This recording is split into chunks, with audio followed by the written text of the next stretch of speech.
And welcome back, everybody, to Split 1 Relegation. I'm Taylor Reflections, and we're joined by Toby Campbell, and our final series of the night is about to be underway. One more spot remains in Pro League, Toby, and it's either going to be Fire and Ice or Outcast who are going to get it. Yeah, this is it's all to play for now, right? They've had as many opportunities as they've been given, as they've been able to get hold of, and it all comes down to this final play. As you can see, Fury 1 and Team Queso already grabbed their spots originally. Now these two teams have to come back and prove that they deserve that final spot, battling all for that single one. Yeah, definitely so. Like you said, final spot, F9 and Outcast. It's been a long day. It's been a long ride, a long tournament in general that started yesterday, but obviously will end after this series has concluded. We've seen Fury 1 and Team Queso qualify. Now it's up to F9 and Outcast. Both of them obviously have suffered losses in the way of 3-1 at a certain point or another. Will this time be different? Well, obviously for one roster it will be. The question is, who is looking stronger than the other? And I gotta say, I don't know. I really don't. You know, Fury 1 was an incredible team that I mentioned and was kind of relating them to elevate at the beginning of Split 1 Pro League. They came out of the last chance qualifier before the new before the new tuning came into play. They were playing incredible. And I think Fury 1 is looking just like that. And Team Queso, right? Now that Xavi's got some good mentorship with Sleeper & Co., hey, they're looking just as good as well. So those were some tough teams, and they took some tough losses. But who is looking better between F9 and Outcast? Well, first, Toby, let's break down the rosters in general. First, let's talk about Fire and Ice. It's been some time since we've seen them on screen. They're playing with Gnash, all right? It was Xavi. Now it's Gnash. I do think Gnash is playing as well as he possibly can, but I do think F9, at least in my opinion, is hurting without Xavi. Yeah, totally agree. I think just stylistically, they probably leaned on Xavi quite a bit because, as we've touched upon tonight already, Fire and Ice, they rely on their slaying power. Yes, they've been really good strategically throughout the matches that we've seen, actually, or the match that we saw. I'm very impressed with them, actually, and how they performed entirely in their teamwork department. But yes, they lose that main slayer of Xavi, and I think it does hurt them quite a bit. They've lost their access to that original playstyle that worked so well on that slaying. And that slaying power is still there in a way, but again, that identity, I think you said it best, Toby. What is the identity of Fire and Ice? And the scary thing about that is they struggle to find their identity even during Pro League, hence why they didn't get a single win over a Pro League roster throughout not only Split 1 of the Pro League, but also for the Fall Major. The only team they were able to beat was Team Queso. That was with exclusive. Now, obviously, Xavi in his place. But, much respect to Team Queso and how well they're playing. They weren't a Pro League team, but F9 did get that win regardless. But, hey, we talked about F9. Let's talk about Outcast, a roster we had just seen play.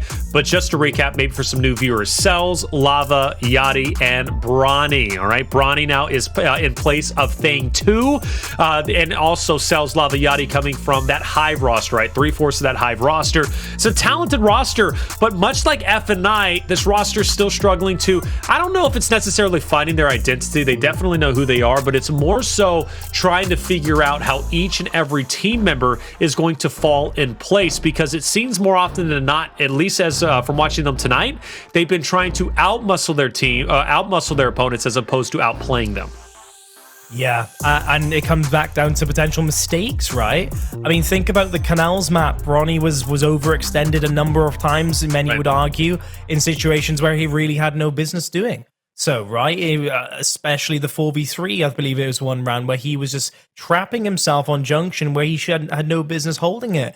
If you're going to hold it, the whole team has to commit. But instead, everyone on the team were kind of mixed matching, thinking, what are we going to do? Are we going to try and hold them here and play for the angles, play for the kills, keep them contained? Or are we going to pull back on for the ring? It's basic things like that Outcasts are slipping on right now. They don't have to... These players, we know from their potential, they do not have to rely on Bronny to go across Ritual, outslaying everyone he sees and pulling off triple kills. Right. No one, in fact, should have to rely on a player to pull off triple kills. They're rare for a reason. They're not expected. They're not anticipated, and you can't rely on them. And it goes to... That remains true even with Team Queso, of course. Xavi was getting triple kills earlier on against Fire and Ice earlier. Outcast can't rely on that now against Fire and Ice. Fire and Ice are hotly warmed up. You know, they came off a 3-1 win, not necessarily maps being as close as we saw with Outcast and their map. Outcast, I think, need to turn it around a little bit now. They've had their warm-up time. They've had their time to get away the jitters because, of course, Pro League is to play for right now, so there is going to be pressure. I think they're out of any of excuses. They need to perform to their potential, because if you just look at the rosters alone, Taylor, before coming in today, you'd think Outcast would have a Pro League spot for sure. Yeah, definitely so. I'm just curious to see the maps, because we've seen a lot of showcasing, right, between both teams and multiple occasions throughout the series. Now, will the maps be repeated tonight? Well, let's take a look at them and see how they're unfolding. Well, first off, we start with Regency. So where Fire and Ice decided to get the ball rolling, and it's quite concerning because they did lose Regency earlier to Team Queso 300 to 158. So it wasn't their strongest showing by any means. So now, would I put Outcast in the same realm of Team Queso? Honestly, not at the moment. I really wouldn't. But again, cause to pause on that one specifically. And as I look through, Outcast did in fact also lose to Fury 1 on Regency 300 to 143. So you know what? It might be actually relatively even there, because they both took massive L's on Regency earlier. Yeah, I mean, nothing really stands out pick and ban wise between these two teams, I'll be honest. Outside of Checkout. I think Checkout for me is an interesting one, because Outcast know they're picking Fire and Ice's favorite map, or at least historical favorite map. And so if anything, that stands out. But again, I think you nailed it. I don't really rely on Outcast's ability to perform on that map as I would, say, Team Queso after I saw how they performed, right? With Chavi and whatnot, right? You kind of have Chavi and Bronny kind of operating in that forward position to play for the kills you can gather there. But for the rest of it, Outcast really haven't been too impressive. Perhaps Cellz can really pull something off in mid-checkout to give them the advantage, but Fire and Ice are still experienced on this map, so they need a little bit better than just, hey, maybe this, maybe that. You really, if you're going to go pick a checkout against Fire and Ice, you have to be confident going into it. And I think play the way they played Canals as well. Yes, they had some great moments on initials. They were really good at that. Hopefully that Outcast don't make the same mistakes mid-round as we saw earlier, because Fire and Ice, hey, they're good at this map and they'll take advantage. Definitely so. Fire and Ice, they've got some strong maps in there that did favor them. Obviously, talking in regards to Chavi, still very new about learning about this roster when it comes to Gnash. Same thing when it comes to Outcast. Obviously, Bronny joining into the mix. So I think both teams are still trying to figure out where where their strong maps truly lie. But they'll figure it out as they do go along. But let's talk about our predictions, because this is a tough one. We've been going back and forth. Going for FNI at times, going for Outcast at times, and we've been burned by both rosters. It is what it is. We're not the focal key members of the story, but it is what it is. Now, for me, who am I going to be going with? I'm going to be backing up Outcast in this matchup. I think Fire and Ice is a great mechanical team. Even though Outcast has not impressed me today, I got to be honest, they really haven't. I still think they are the better team, and they are a team that has a higher skill ceiling than Fire and Ice. So if Outcast did at least qualify for Pro League, I do think 1 month's time is going to be enough for them to find themselves, find their identity, find their play styles, and then ultimately make some big upsets and big waves in Pro League. But tonight, it's going to be a close series, but I still think Outcast is the better team. What do you think, Toby? Yeah, I mean, well said. For me, I have to go a little bit different in my thinking. I have to base it on purely Outcast performance so far tonight. I think they've made mistakes at times. The individual performances have been questionable at times. I want to say, Yachty, I hate to bring it up again, of course. His stats-wise on Ritual weren't too great. I know he's way better than that in terms of his Slain department as well. They can't keep relying on Bronny. And I feel as though they haven't turned up fast enough. I just feel as though FNI are going to turn up in a big way in this one. And as a result, I'm going to go predict FNI. Fair enough. I think FNI is a solid pick, Toby. I really do. It comes down to, were you more, or I guess it's not even impressed, which one was more impactful to you? FNI losing in the way they did to Team Queso, or Outcast losing to Fury 1? Because that's kind of what we can base it on, because I really wasn't too impressed, at least with Outcast performance, even against Zero Tolerance. It was still a close series. Chat. Who are you going to go for, though? FNI, or are you going to be going towards Outcast? Latin America has been a huge favorite tonight, and it's going to be a huge favorite once again, Toby. So I guess it's just me, the only guy who's going to be backing up Outcast. But hey, like I said, Toby and chat, Fire and Ice, they are a solid pick. But one thing is for certain, both teams, both rosters, they hold destiny in their own hands. Who wants it the most? We're going to find out very shortly. FNI definitely... I want to say it, even though they're the fan favorites, I still think they are the underdogs in this series, quite honestly. I think Outcast is the better team, but Really just, it's apple to oranges. I don't know. Again, it's up to them, Toby. But map number 1, Regency, like I said, both teams, both rosters have taken some very big similar losses to Team Queso and Fury 1, and now they both got to play each other. This could be a close one.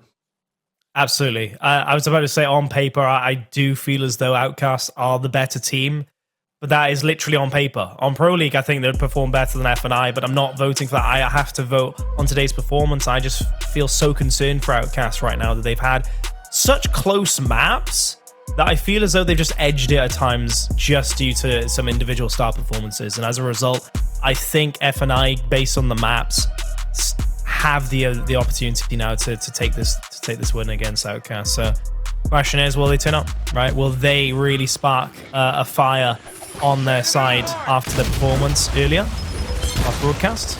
Yeah. Let's see. Well, let's find out. Either way, for F&I or Outcast, you got to come out and hit the other team in the mouth, and it looks like Ness and Yachty are going to be doing exactly that. Bronny will take down Toxiq. Last one alive is Rapidz, and he can't go anywhere. He doesn't even have an impact or even a play at the hill currently. He just has to wait. And meantime, Outcast is going to take the opportunity to backtrack, go to the right side of the map, and set up for P2. Yeah, good job though for F&I, of course. They have been able to get the M-bar straight away after losing that first hill. Or that first initial, I should say. Let's see if they can get that first hill back with a little bit of fantastic M-bar play. Toxiq was really good earlier, actually, with some power weapon control, actually. Let's see if he can put it to action. Some kills on the board already for F&I as they fly on through. One nade kill for Lava, still alive. Holding back as Yachty has got a little bit of support from behind as well. Lava will be dropped, though. 20 seconds left on this hill. The rotation will be on for the next one. Look how many players are about to engage here. Definitely got to engage. Fire Nice needs to take over spawn control. Gnash looking to hold his ground, but not for long. Bronny will take him out, get picked up from Cellz, and then business as usual as it looks like F&I once again forced to recover. Bottom end, though, has Toxiq, and Toxiq has the M-bar still. So maybe he's going to be an impact player specifically onto Cellz. That could be his next potential victim, unless he sends one flying over onto the hill, onto player 4. Good body shot. Goes for the second. That's 2 good connection on a Cellz. That at least opens up the door, makes it a bit easier for F&I to push forward. Yeah, that is the key. That is the key. They can just fly through now, use those numbers to bully the players at the front of the hill and leave everyone else by the wayside. Bronny left in his own 4v1. Excellent stuff. Not sure if they're just secret manning here to the side. Toxiq has the M-bar, and yeah, Yachty will not be going for that. Again, Yachty playing that passive secret approach as we saw in Canals, right? The heated debate of whether he should have flanked or not. Here it is again. Yeah, and yeah, that is definite flank. Has to come through now. The rest of the team are going to meet up with him. Excellent stuff from Yachty, staying alive. Well played indeed. A short spawn for F&I for the remaining 50 points in this hill. Wow, Toxiq with the M-bar still very much here to play. Yeah, Toxiq was angry about that flank, man. You know, and honestly angry that he let that guy slip through. Yachty had a big impact, but that impact was only so much, as obviously F&I will recover, and recover they did. Yachty fighting for the secondary M-bar, but he's kind of outnumbered. No, he's not. Bronny is going to be joining into the mix. In fact, Outcast is going to send all 4 members over for the M-bar, and they wanted it, right? They want to get it out of Toxic's hands because Toxiq was connecting. So fair enough. And look at that shot from Bronny immediately on the Gnash. Yeah, good shot. Good shot from Bronny there. He's really coming into his own, isn't he? It seems like he's come storming out the gates. He needs his team to get into Pro League. He really wants it, and you can tell coming straight from Oxygen. And now he knows the team's potential. I think everyone knows this team's potential, right? This roster is absolutely stacked. But they do need to get through this very good Fire and Ice squad to get to that Pro League position. Can they hold out? That's the question. Can they? Well, Fire and Ice, they are wolf packing together, pushing hard. Lava is going to be the first one to see the F&I members coming his way, but he's going to choose to hold his ground. But I think it might be a little bit short-lived here. Lava, he's made a lot of good plays, but that wasn't going to be one of them. Too much pressure, really. Too much wolf packing. Brought him out. M-bar out. Ooh, he wanted to take that shot on the Toxiq, but he didn't send one flying. Smoke's not going to obscure his view, so he still has free reign to keep them at bay for the time being. But slowly but surely, Fire and Ice continues to take down the Outcast members. Maybe not. I spoke too soon. Lava's back into the fight. Gnash is hit hard, and Gnash is dead as Bronny will hit one of the shots. I think he has one more remaining, but he's getting peppered up from the left side. Doesn't matter. Walks right into Toxiq, takes him down, and Outcast will continue to garner a lead. Great job, Bronny. Again, such a big headshot coming out from his M-bar to save the day. And the score lead building. You know, they're coming up to a 100-point lead now, our Outcast, after a really good start on the initial 2. So this Regency is working out so well for them as it stands. They're playing so well. Fire and Ice coming off a respawn to try and get back into the mix straight through the front door. It seems to be working. And Yachty, you know what? I'm going to bow out and rotate. No business even staying there. And the Ember spawning in 5 seconds as well. Look at 6 and 7. Hot on his heels to prevent that pickup. He's head on in the hills to prevent the pickup. Obviously, the damage from Bronny was too great. Fire and Ice doesn't want to make that mistake again. If they can give it over to Toxiq, that would be beneficial. Bronny does everything in his power to hit that second shot into Toxiq, but gets back into the fight and gets the secondary M-bar. The shock a bit far to the left. And therefore, obviously, with Lava securing the spot in middle control with Solar dropping off, Outcast is in great spot to take a massive lead here over Fire and Ice. They are. They truly are now. Yachty's got the M-bar this time round. Fully active. Great shot onto Rapidz, finding him as he runs around the corner. Excellent check onto Gnash as well. Means Bronny can actually get the down. Will they get the revive out of there as well? A little bit of support from the M-bar could certainly help them. Although Toxiq sneaks through as well. Behind enemy lines looking to find that kill onto Yachty. Not enough damage put his way though. And again, Outcasts are going to essentially wipe the team once more and stagger the remaining players here in the center. Gnash in a little bit of trouble. He'll have to double back, and so many points will be garnered for Outcast now. Lava even chasing him. Surprising. I'm not sure about that decision because their angle just isn't there for Cellz. That's going to give an opportunity now for Fire and Ice to actually push the hill. Yeah, that push from Lava. See, that's what I don't want to see from Outcast. I think, you know, honestly, their undoing is feeling too comfortable, feeling too strong, and feeling too powerful, which they are. You know, I give them credit. Again, Cellz right there, just popping off and doing what he did. But sometimes you got to slow it down and see the situation as, okay, we need to control this more so than we need to aggressively push out and assert our dominance. I think they're already asserting their dominance. I think Outcast is already making Fire and Ice feel helpless. Lava doesn't need to make pushes like that, but to each their own. It is what it is. 160 to 64. It's not the worst play that was made in general. It didn't result in Outcast losing a bit of a lead, but you know, if the scoreline was closer, maybe you question that play a little bit more. Fight for the next hill underway. Solar doing everything in his power to hold him at bay. He can't do it, and Outcast once again on a fresh hill. Yeah, and they've got the short spawn as well, so they're in a very good spot. 10 seconds on the clock, and look at that. Number 1, Bronny. Who else would you want with the Ember right now? He's waiting for it. 8 and 7 on the map. Gnash and Rapidz coming in hot, though. Secret man for Bronny. Gets the first kill. 1v1 for him. Great damage against Gnash, and he'll get the up A onto Gnash as well. Fantastic stuff from him. Big score lead, and now Fire and Ice. Yeah, they're going to try and go for a quick 2v2 if they can on the hill, or at least a break and hold. Not going to happen, though. Lava goes extra wide. Yachty going wide too. This is all Outcast right now, is Regency. Everything is working out for them. And you're right. I mean, that mistake from Lava, when you see players, or this team play as well as they are right now, setting up on hills and breaking hills, most importantly, yeah, I mean, Outcasts are making it look like a ranked match almost with how easy it is. Yeah, but they need to do this. Like, this is how you deflate a team. Outcast is deflating Fire and Ice. F&I is feeling helpless. Like, quite honestly, that's just how it is, right? And, you know, I'm a fan of F&I, but it is what it is. Outcast is simply the better team right here, right now.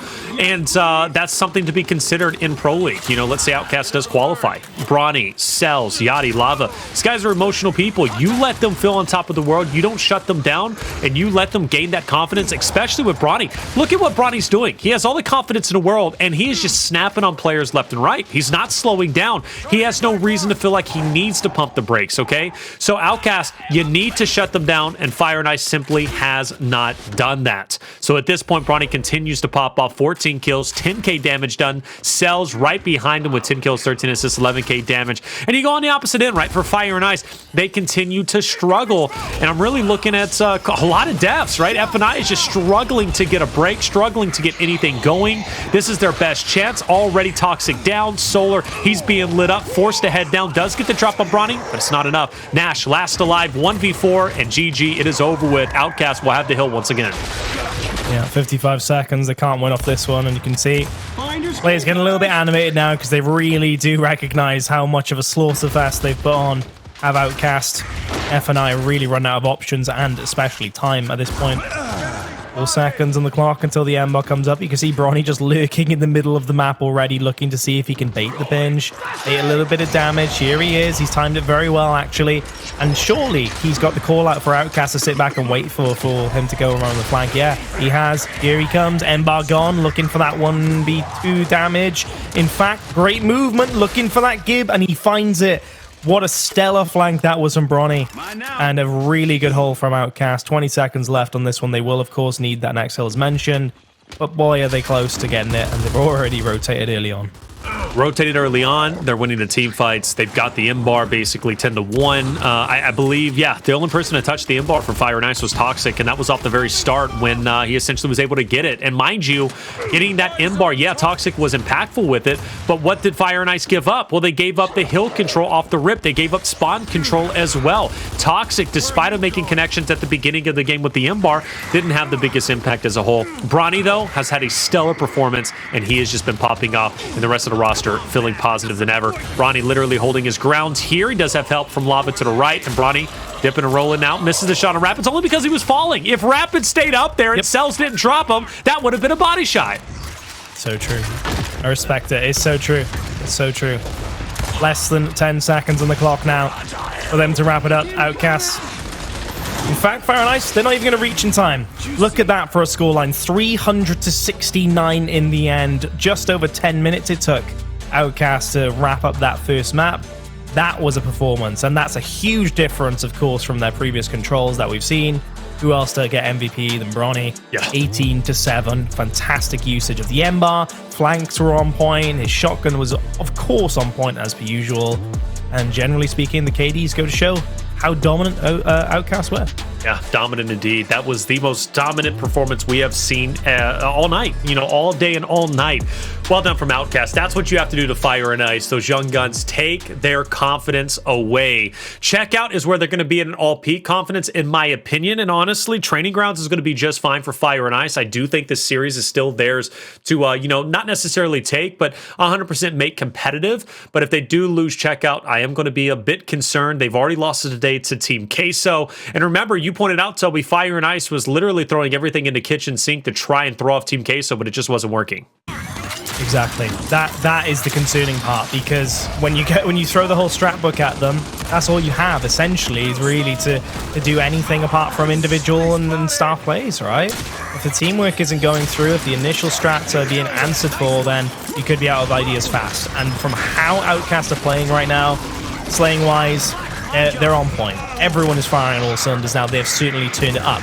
I hope, though, that they keep composure going into the second map. You know, at least rest on the fact that they have so much experience on Checkout that they can certainly perform well on this map without Xavi.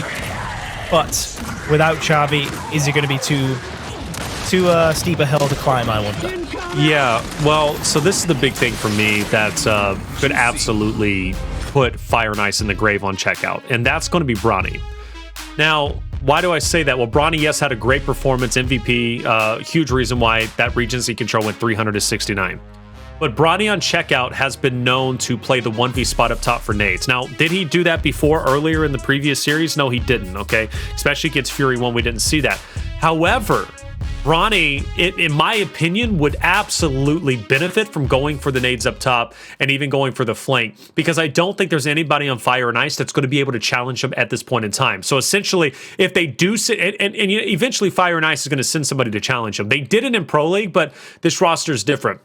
Who did they send up there against Team Queso, or at least who went for nades originally for Team K or for Fire and Ice over Team Queso? It was Gnash. Gnash was the one playing for the nades. He quickly gave that up because he realized his team, if it's not a 4v4 straight up fight and they have the man disadvantage, Fire and Ice loses that 10-1. So that's why Gnash was forced to go down low in the checkout stands.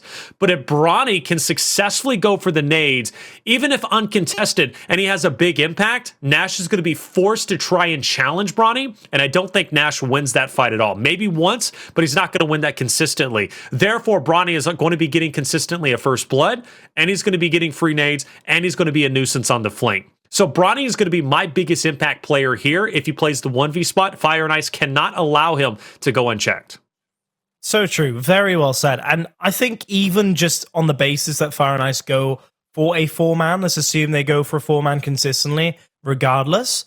Outcasts are definitely the team that should, on paper, be able to work a 3-1 against that well. I trust those players to be able to hold off and play defensive and not lose out there. If needs be, losing checkout control for a bit and coming fully out just to ensure you stay alive. I can definitely bank on Outcast to be able to do that successfully, especially when you have the hard hitters like Cellz, like Lava, like Yachty to be able to hold their ground when the shotguns come up close and personal, and they're gonna, they're forced to shotgun themselves. Bronny is, if he was to go nades, yeah, I'd love to see him flank because he is the type of player that can insert himself clearly on a flank, as we saw in Regency, and operate those difficult situations where he needs to pinball bounce a little bit to stay alive and wait for his team, right? The nades could be huge, and it would be a big shakeup for Fire and Ice because, yeah, you nailed it. I would not want to be 1v1ing Bronny at nades if it comes down to it as a response to that strat. And so that is a big deal.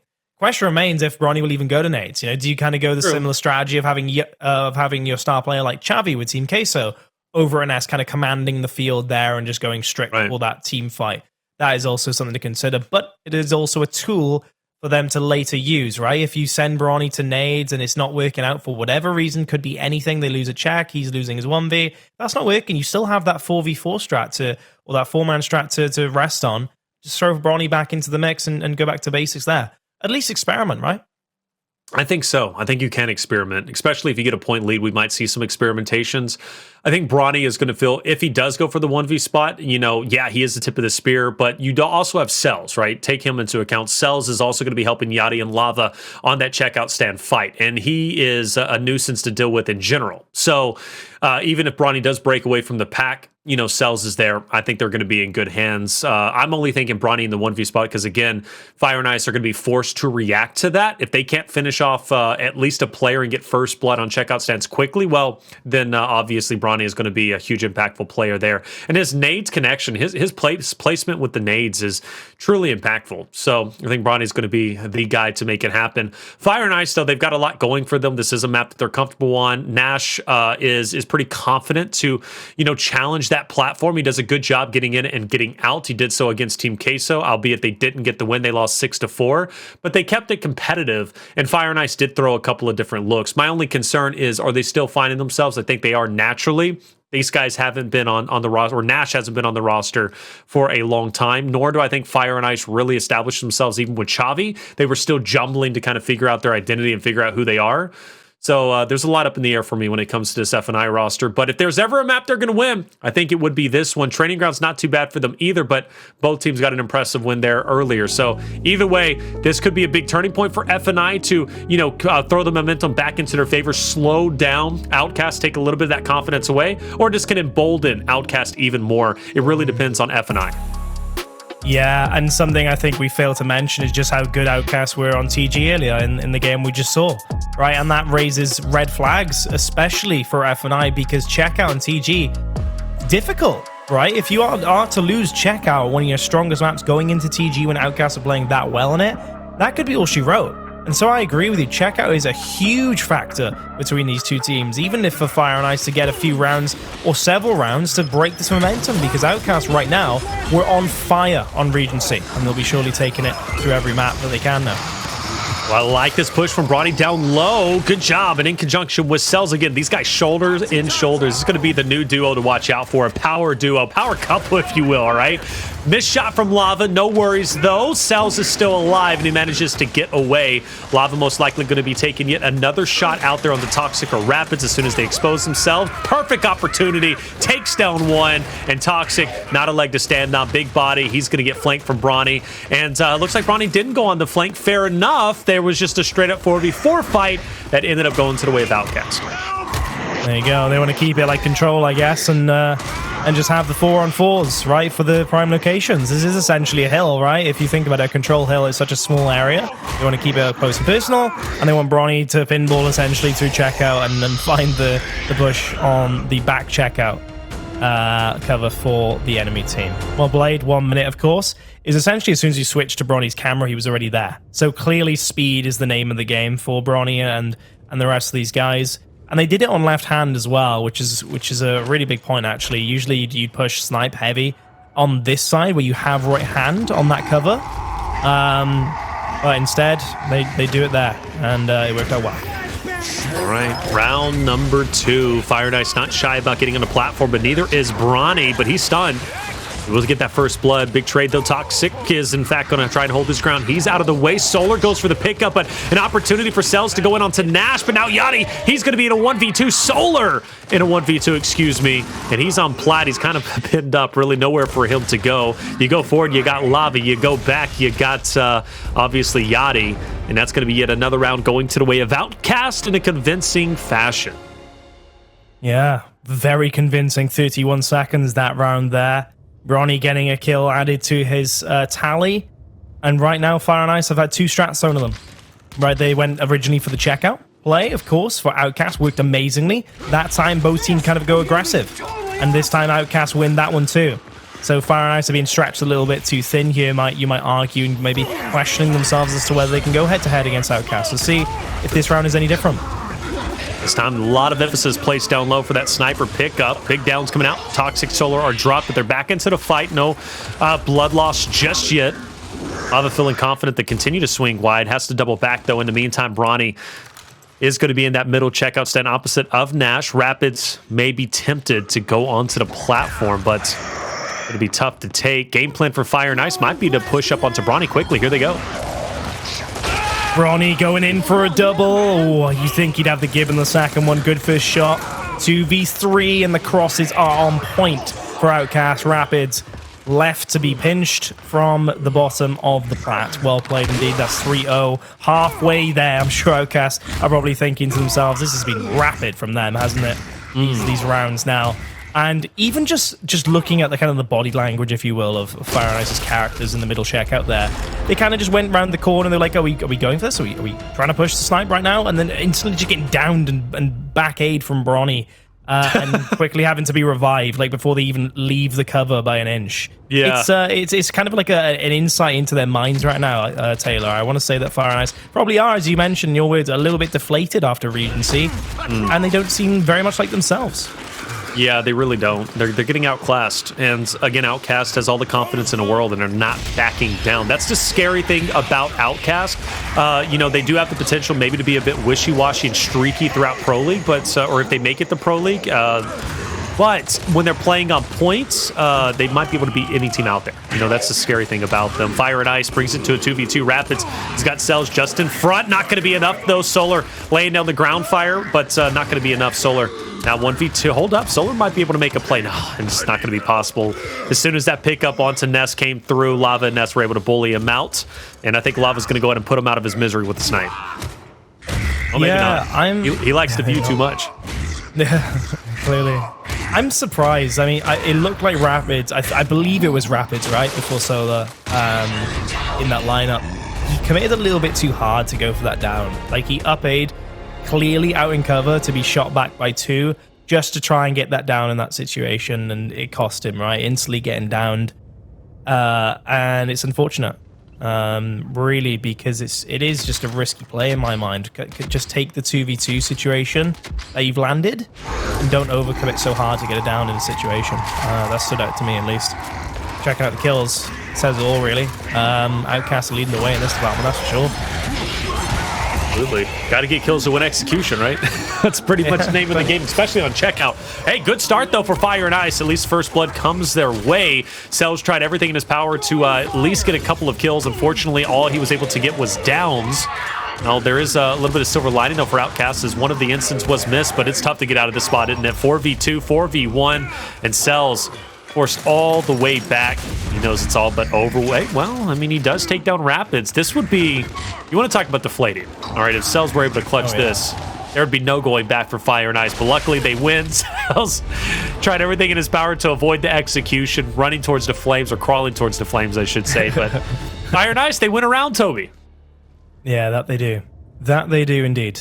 Interesting decision as well, of course, that mid-round rotation from Cellz, 3v4 down, just run for the nades as a Hail Mary play, right? It's an interesting one. You know, potentially could have held there instead and played for that 3v4. But nonetheless, 4-1, nonetheless, it stands as we go back to a 4v4. Essentially the new base trap checkout, right? Essentially. Yeah. Everyone's just about the nades, it seems like. And nobody fights for the top side anymore, which, you know, fair enough. It's okay. It is what it is. But you know, this really does flex your muscles, you know, your slaying ability. And speaking of flexing, look at Bronny controlling mid. B-Town once again under effect. 5-1 lead for Outcast. It's a flawless victory for them. And I guess, well, we'll see the scoreboard soon enough as it is. I just want to see how many kills are across the board. Oh, we'll see it now. Why not? Hey, Bronny, 6 kills, 3 first bloods. See, that's the telling thing, right? Bronny is that tip of the spear. And you said that, Toby, you know, he provides a lot of benefit, not only as a solo player, but you mentioned, you know, if he comes with his team onto those checkout stands, it's hard to shut him down. Yeah, I mean, you can get triple kills back all the time, right? Back to back almost on Ritual in the 2 maps that we've seen. And I guess they have gone with that option we were discussing, right? Don't have him on his own, just have him together on that front with 4 players and just relying on that team chemistry, I guess, and for Bronny to lead the way to enable that to come through. It's working out really well, certainly.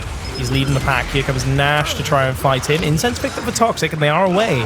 Good start for Fire and Ice. Can they hold out now? Toxiq finds Bronny.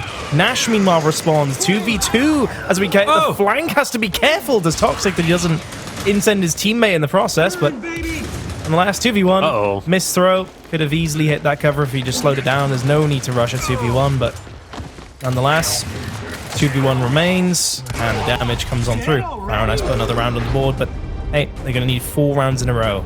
Yep. Otherwise, they will lose this map. It's 4 tough rounds in a row.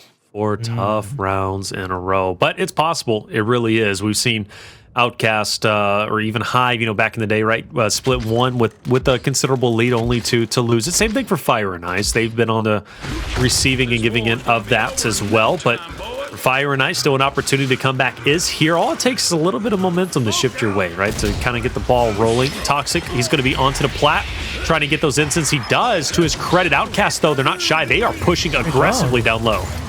Yeah, this is the complete contrast strat, right? From the 2. One team going heavy for snipe, one going for incense. Outcast will get the snipe. Can they get the kills and the downs as the players escape? It looks like they've tried so hard, but not able to get the kills that they need. So it remains a 4v4 situation. I'm not sure exactly where the hill is spawning. That changes things. It looks like Outcast might be aware that it's spawning in tech. And they're looking for it 3v4 for a second. It blinked for a second as Rapidz went down. 4v4 nonetheless. Not sure what that was about. Boom, headshot though from Lava nonetheless. Yep. The rotation comes on through. Cellz has to be careful he doesn't overextend, as Outcast did earlier, I believe. Now, let's see. 4v3. And they you see this breakout though for Outcast, Toby? Yeah. 2 on one side, 2 on the other. Player 3 is about to get sandwiched. Solar's about to die here.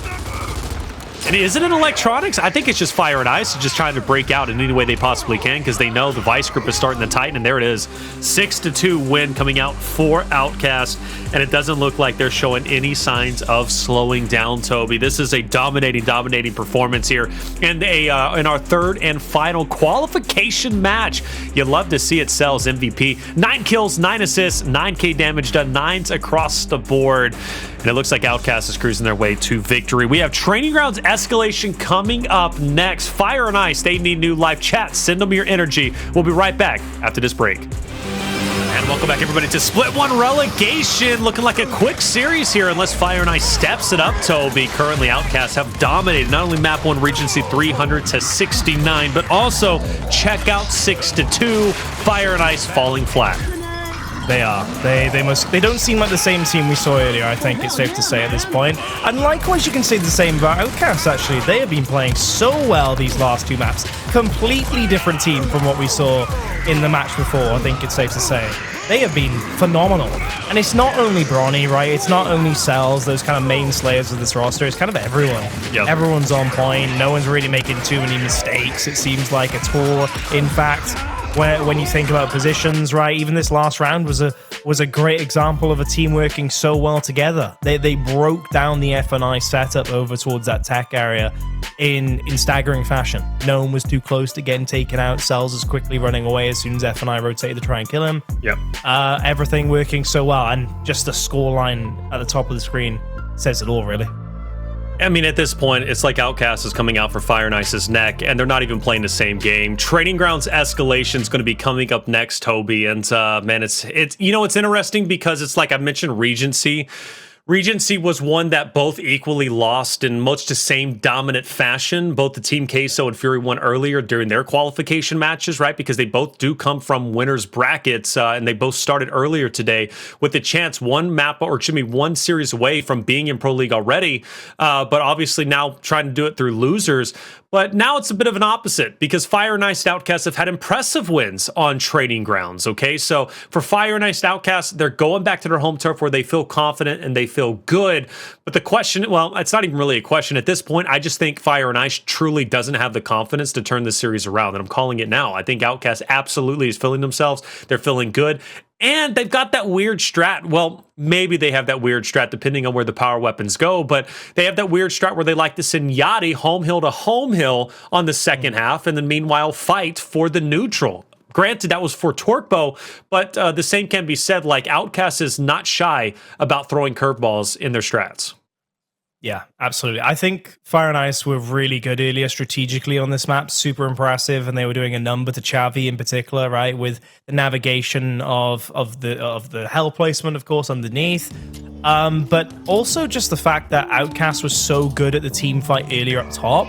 I feel as though Fire and Ice, yeah, they were good themselves, but I want to see them kind of work around that a little bit. You know, place that weapon down low fast. If they have any inkling that, hey, this team fight's not going to work out for us, I'd rather them save those rounds rather than contest it constantly, because so far all we've seen is absolute insane death balls, if you will, from Outcast in these up top fights, and or rather the control fights and XE fights and checkout. Fire and Ice need to really consider that going into this match. All right, this time around, we will see Gnash opposite of Yachty for the neutral hill fight. Obviously, the big 3v3 fight is well underway. It's a skirmish. Bronny will take down two, followed up with Cellz. Again, the deadly duo, Bronny and Cellz, so hard to break away. Yachty feeling emboldened, and for good reason. He'll push through Gnash, get his hands onto B, and Outcast looking to wrap this up in a way of domination. Fire and Ice, though, Toby, they'll at least get one touch, you'd have to assume.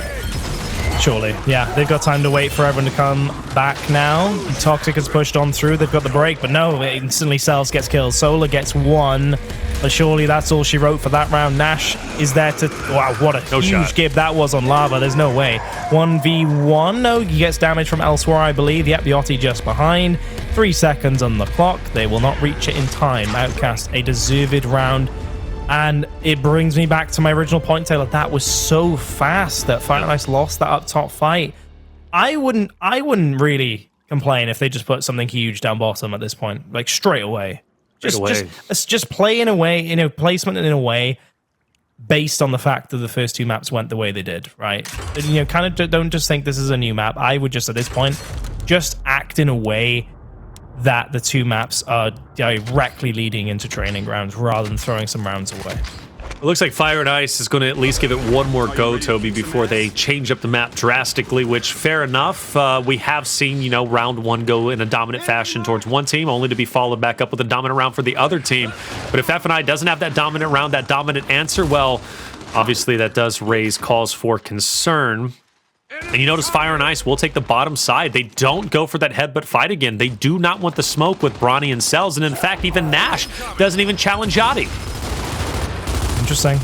Really is. Fire and Ice going for the angles. Right round with that pinch. Great shots from Toxiq. Immediately pulling his shotgun out and pulling back. He does not need to challenge Lava. Well played, Toxiq. By the book.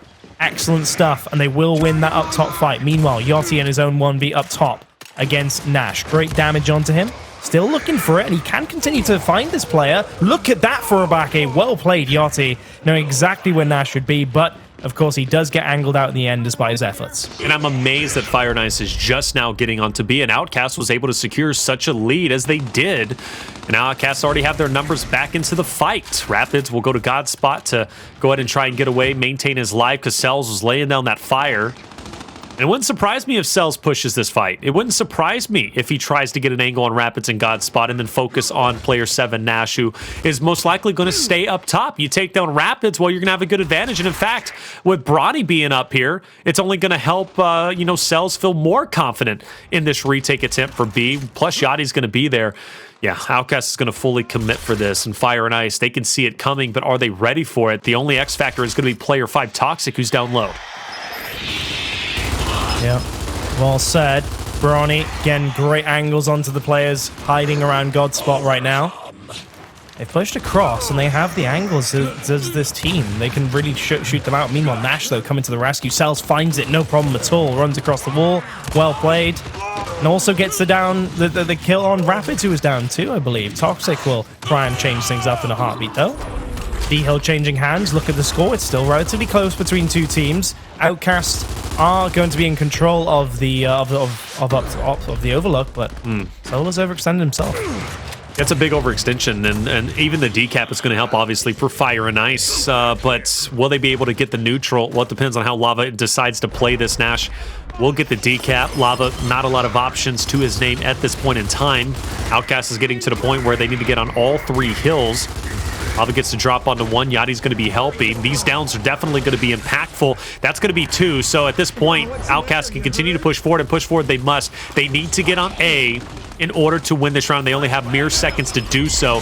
Bronny's going to be the closest one. He needs a clean, quick kill onto Solar to get that touch. The touch is going to be in. Actually, Yachty's going to be in there, and there it is, 247. Ooh. Outcast's going to be on that third hill. They're going in for the domination. At this point, Fire and Ice fighting to just live, fighting for control. The breakaway was player 6 Solar, who pushed into player 3. Lava, though, was holding his ground. One hill, though. One hill's enough to win it. Gnash, he's going to be fighting. Gnash wins the 1v2, but it's not enough time. And Outcast will walk away with that round and lead 2-0. Oh, that is absolutely heartbreaking. You have to feel for Fire and Ice as well after the maps that they've just played. That was so hard fought for Taylor. And for them to come away with a loss in the end, that is really going to be one for the emotions, it has to be said, for Fire and Ice. Well played, though, to Outcast to really claw their way back into that one. That was nail-bitingly close, wasn't it? It was, and it shows Outcast back against the wall. They'll find a way to win it, and I go back to Lava.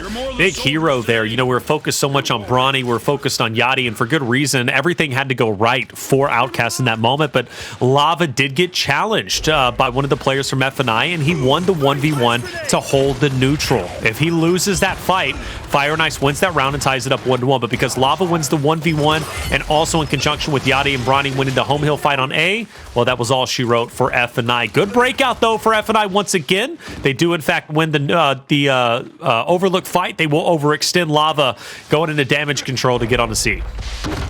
Yeah, good job, Lava. Sneaking away through the center, not much damage put his way. Number 1v2 is right. No, it is going to be a pinch. Rapidz is looking for that kill. Lava trying to close the gap. Oh, he's got very close. Scarily close, actually, but no, he will not find that down or kill that he needed. Meanwhile, over on the other home hill, there was a battle for that too, but Outcast will get control of Overlook in the end. They are losing on points just a little bit. Yachty already breaking. Yachty's getting the break, going for the full cap, and there's not a lot Rapidz can do in this moment. And speaking of which, look at Cellz finding a way to get onto the flank, and Outcast looking to sneak this away in a way of a domination. It's going to be tough because Fire and Ice is off the respawn, but Bronny takes down one, can't get the second. Fair enough. At least they force Fire and Ice to feel a bit scared, right? A bit nervous, if you will, and that puts pressure now onto Yachty. I do like the way that Outcast is rotating on these hills and playing strong, but I think Yachty dies here. He does, and it's a quick recovery from Fire and Ice despite the tricks out from Outcast. Yeah, shout out to them. That's a very difficult push to make, honestly, through the middle there when you got angles coming up from up top, and also Overlook. Fair play to them. And despite all that, despite all the efforts from Outcast, they're losing in points right now, Taylor. Fire and Ice are still very much in this round. They still have control. They should be able to successfully defend the home hill, bar some miracles being pulled out by these players. I say that. Bronny's actually getting some great damage onto Rapidz as well across the way. So, yeah, Fire and Ice will have to just buy some time, wait for their players to respawn, and then go for the home hill once again. Nation's game, a waiting game at this point. Outcast will take the lead relatively soon. Fire and Ice, it's all a matter of how do they decide to break this. If they lose this fight, you could raise some concern.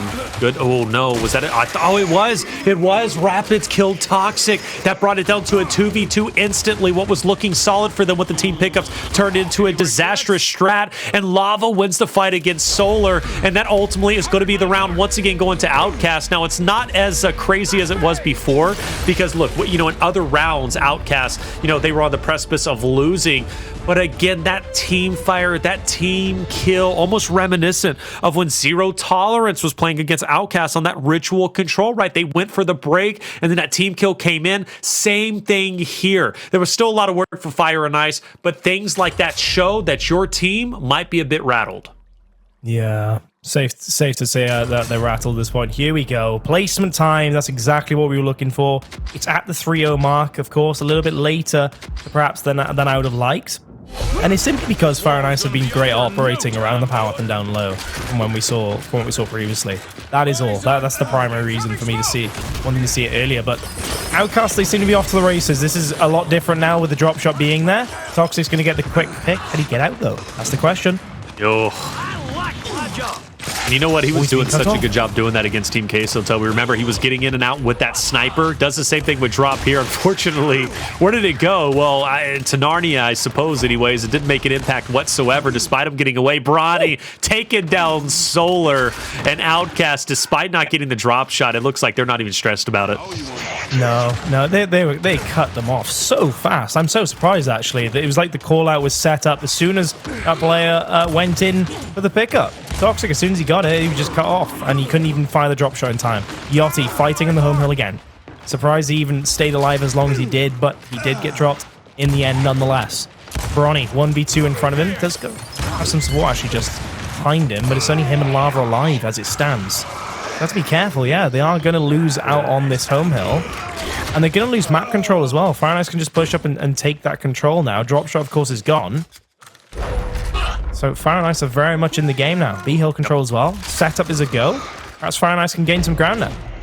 I'd like to see Fire and Ice, once they stop this fight for the neutral, because that's going to be their main cause for concern at the moment. But if they can stop that, I would like to see them at least park the bus a bit, but they're not going to have the option to do that because Outcast just as quickly, they utilize their numbers in a 3v2 and take over the neutral. And in fact, they are real quickly taking map control once again. The fight for the new drop shot is in, and Bronny is ready to go.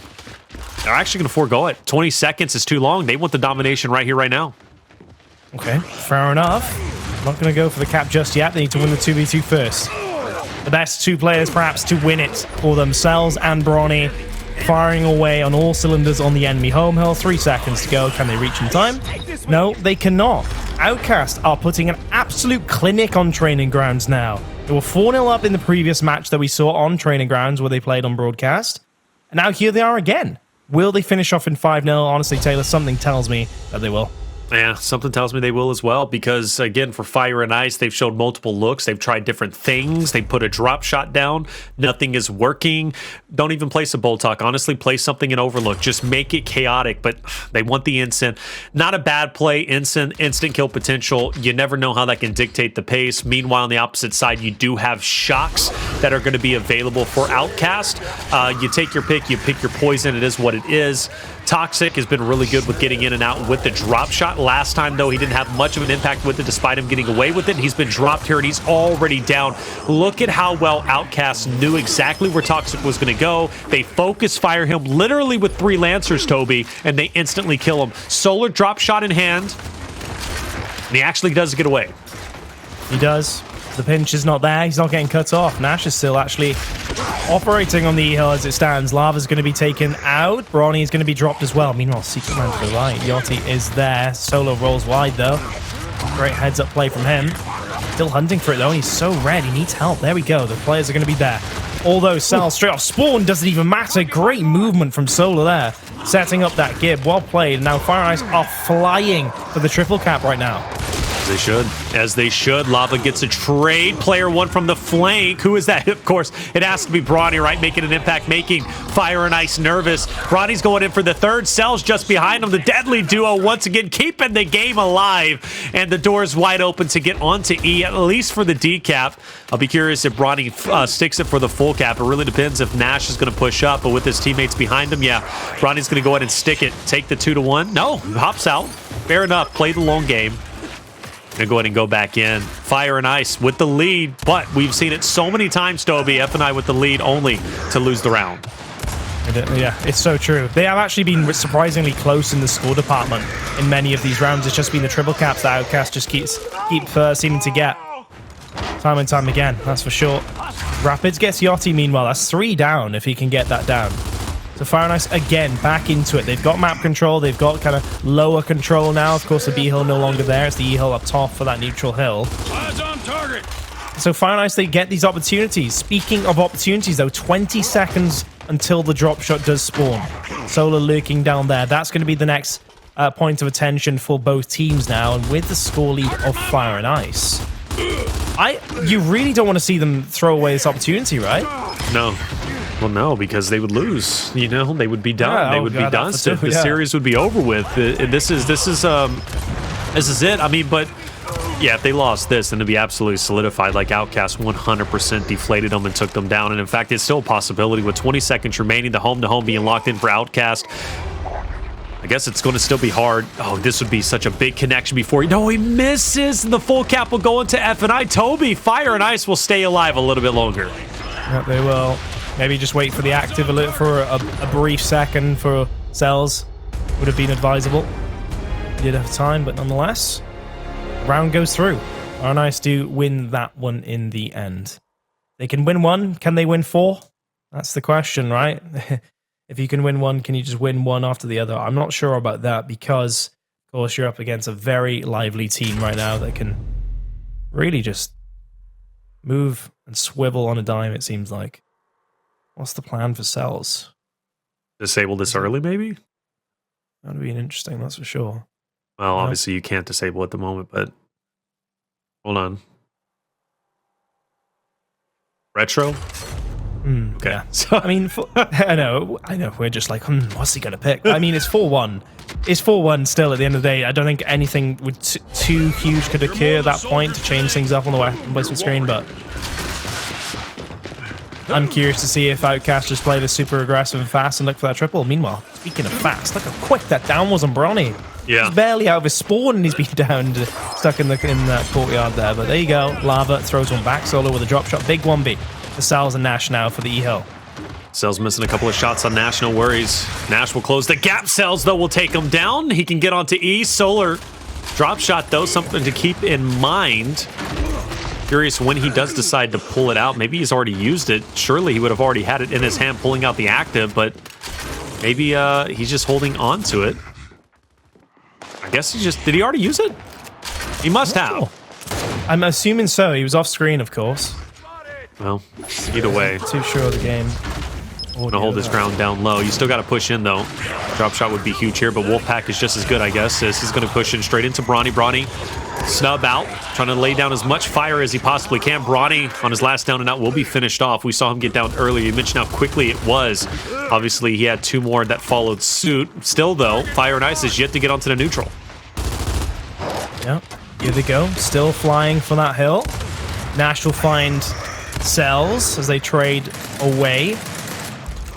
Again, Fire and Ice have been great at being able to retake map control. It's not really meant much, though, in the grand scheme of things. Can they finally get this team fight through? 3v2 for a brief moment of time. No, Gnash gets retroed out. Bronny appears out of nowhere with a few shots to bring it down to a 2v2.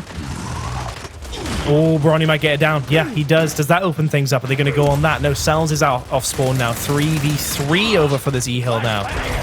Boy, is it back and forth we go.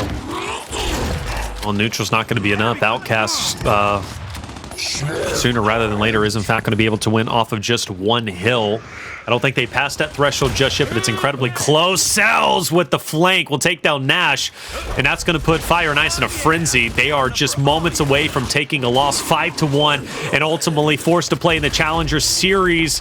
Outcast, obviously, very shortly will be a Pro League team. If Fire and Ice doesn't pull off an absolute miracle, and they're not going to be able to, that's going to be it, Toby. 5-1 victory, 3-0 as a whole, and Outcast will be your 3rd and final team to qualify for Pro League today. And congratulations to them, of course. A concerning amount of maps right today from the Outcast roster, but of course, in this matchup, they were phenomenal. They did live up to that potential we were talking about before the break, and it's there, right? The kills are there, 15-12 in the end for Cellz, Bronny 12-10. Neither player really needed to go off in the end because the team effort was really, truly showing from Outcast there. TG, I think, is a strong map. You can argue at this point in time. Curious to see how they do against Pro League teams on that. Yeah, me too. Well, I'm curious to see how Outcast is going to do against any Pro League team. Again, that was a dominating performance from Fire and Ice. I'm super, super impressed with Outcast and the way that they finished off after having a lackluster performance against Team Queso and not the best performance against Zero Tolerance. But yet, here they are, a Pro League team. Now, I will stand behind what I said before. Team Queso and Outcast are two rosters that excite me the most. Fury 1 is going to be that roster that I do believe is going to make a big impact. Again, alluding to how they look like that Elevate roster from Split 1 before the meta change. But I think Outcast has a very, very high skill ceiling. And I do believe, and I do strongly stand behind it, I think this is one of Bronny's strongest roster outside, obviously, of Oxygen. I think this is going to be the roster that is going to make the biggest impact, in my opinion, especially for Lava, because Lava's been on plenty of rosters, at least in Pro League when it comes to Gears 5. He's had plenty of rotations at this point, but I think this is the strongest roster that he has been on so far. And with that being said, how high and is that skill ceiling? How well will Outcast do? Obviously, it's up to them.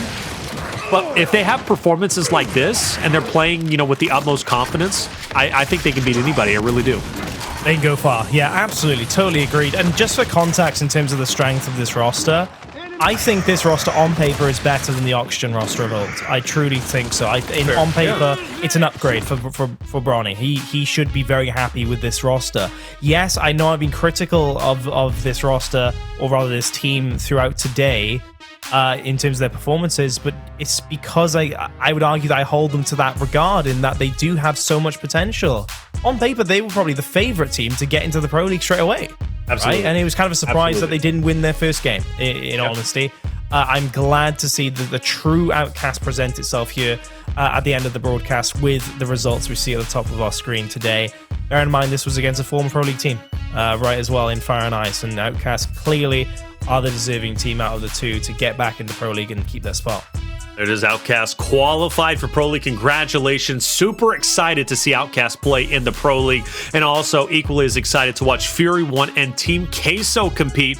I gotta say, I've watched a lot of challenger tournaments. I've lost a lot of LCQs, Pro League qualifiers, relegation tournaments, but these three teams are truly talented, and I think it's going to round out and make Pro League that much more competitive. Again, across the board, incredibly impressed with all of these, remember, all 12 of them. And Fury 1, Team Queso, Outcast, I think you're going to have a beautiful time in Pro League. And I'm not just saying that to fluff you guys up. Like, I'm saying that to be truthfully and completely honest. We'll see how well they're going to do. I think Fury 1 and Team Queso are in a great spot. I think Outcast need to improve, but I think come Pro League time, I think they're going to be just fine. But I would be, on a personal note, I would be really sad to not see Cellz, Lava, Yachty, and Bronny, that roster on paper, not make it into Pro League. Like, I'd be pretty sad, because it feels wrong to not have them in Pro League. It felt wrong to not have Bronny in Pro League at one point. Now it would feel extra wrong to not have them again. You and me both. Just the idea of Lava not being in Pro League, in particular as well. Just his history, a great individual, fantastic player. Played through UE, played through Gears 4 at the top level. Now on Gears 5, still competing. You really got to tip your hat to him. He's been performing so well for so long. And it's great to see him in Pro League. And likewise, just to shine a light a little bit on Fury 1, that was kind of the wild card, I guess, out of the three on our screen there. The other two you kind of thought, hey, probably likely to get in Pro League. But Fury 1, I don't think many people were kind of predicting that they would get into Pro League in the way they did in terms of that confidently, and in the way they did it as well. Yep. It was staggering performance from them. Really surprised us. I think me and you, Taylor, we could agree in that their performance was that stunning. If anything, many would predict the opposite to occur, that they would lose in that fashion.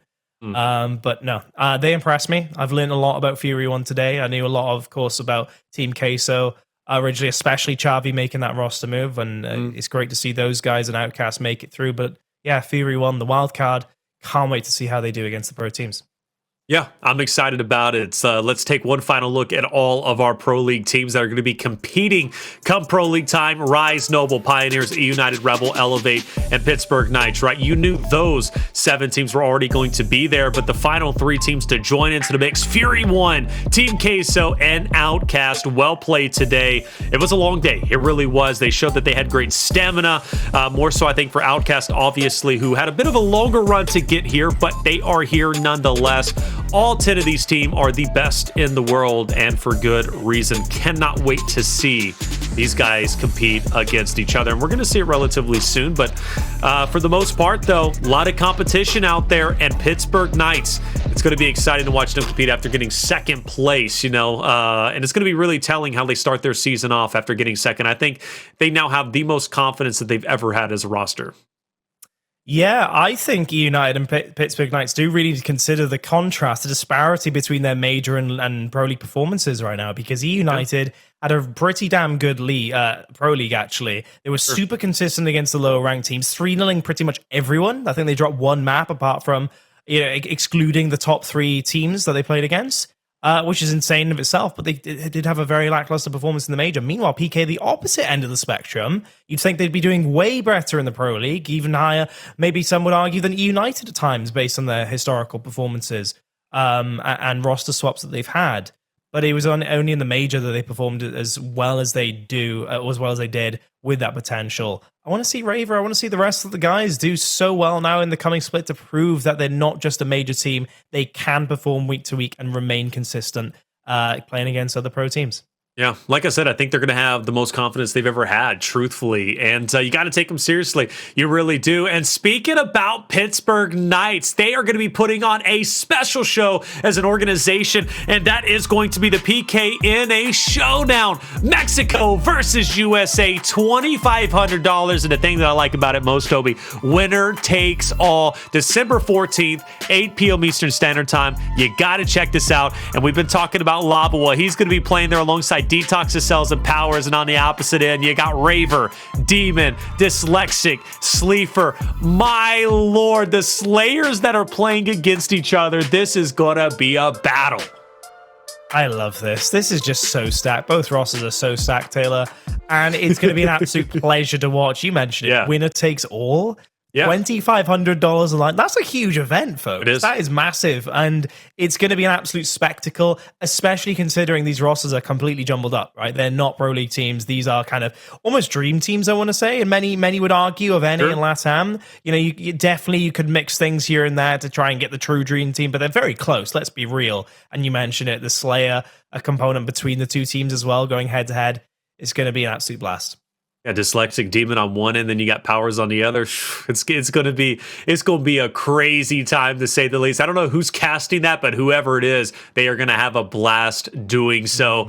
Hey, but Pro League, right? It's going to be stacking up, or at least it's stacking up to be quite nice. You know the 10 teams are playing, but when is it coming back? Pro League will be coming back after Christmas break and New Year's. January 11th, we'll be returning for 2022, live.gearsofwar.com. It's going to be an amazing time, and I would love to have you all there earning your watch and win rewards, and also getting to see the best of the best compete and play it out as they get ready not only to be the best of the best when it comes to Pro League, but also get ready for the next major that's going to be coming just around the corner.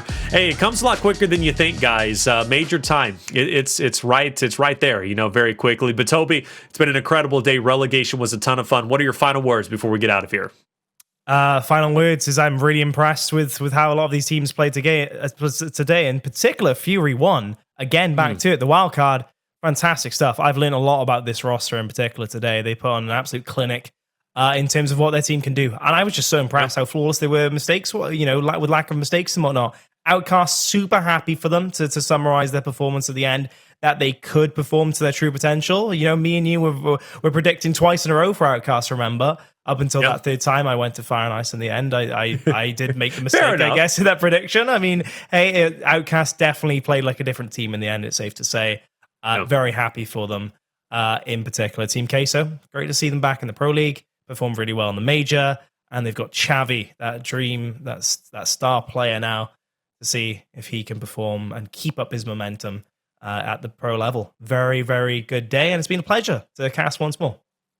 Yeah, Toby, it's been a pleasure casting with you, of course, getting your insight, getting that beautiful face and beautiful, beautiful accent you got going on there. Everything you say sounds like Einstein because the accent, all right? At least to American viewers and American casters. But no, Toby, you're a brilliant man. Love working with you as a whole. And shout out to the 3 teams that ended up making it, all right? Fury 1, Team Queso, as well as Outcast. It's going to be a pleasure to watch you compete in Pro League.